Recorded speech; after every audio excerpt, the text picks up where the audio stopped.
அண்ணா பல்கலைக்கழக மாணவி கடந்த மாதம் பாலியல் துன்புறத்துக்கு ஆளானார். இது தொடர்பாக வழக்கு பதிவு செய்த போலீசார் ஞானசேகரனை கைது செய்து சிறையில் எடுத்து வைக்கின்றனர். தற்போது அந்த ஞானசேகரனை சிறப்பு விசாரணை குழுவானது 7 நாட்கள் காவலில் எடுத்து விசாரணை நடத்தி வருகிறது. இந்த நிலையில் இந்த வழக்கை சிபிஐக்கு மாற்ற கோரி சென்னை உயர்நீதிமன்றத்தில் வழக்கு ஒன்று தொடரப்பட்டது. அந்த வழக்கை விசாரித்த உயர்நீதிமன்ற நீதிபதிகள் பாலியல் பலாத்கார வழக்கையும் முதல் தகவல் அறிக்கை வெளியானது குறித்த வழக்கையும் விசாரிக்க 3 பெண் IPS அதிகாரிகள் அடங்கிய சிறப்பு குழுவை நியமித்து உத்தரவிட்டனர்.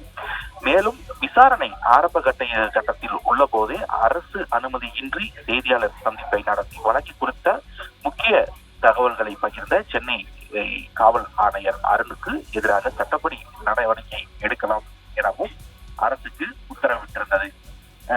உயர்நீதிமன்றத்தின் இந்த உத்தரவை எதிர்த்து தமிழக அரசு உச்சநீதிமன்றத்தில் மேல்முறையீடு செய்திருந்தது. இந்த மேல்முறையீட்டின் மனு இன்று விசாரணைக்கு வந்தது. அப்போது அண்ணா பல்கலைக்கழக மாணவி அந்த முதல் தகவல் அறிக்கை ஆவணம் எவ்வளவு நேரம் அதாவது பதிவிறக்கம் செய்யும் வகையில் இருந்தது, மாணவி தொடர்பான விவரங்களை வெளியிட்டது யார் என்றும் உச்சநீதிமன்றம் கேள்வி எழுப்பியிருக்கிறது.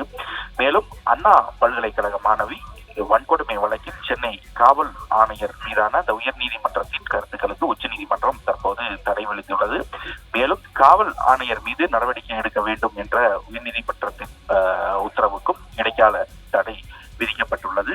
மேலும் இந்த வழக்கு குறித்து வேறு ஏதும் கருத்துக்கள் இருப்பினும் எதிர்த்தரப்புக்கு பதிலளிக்கவும்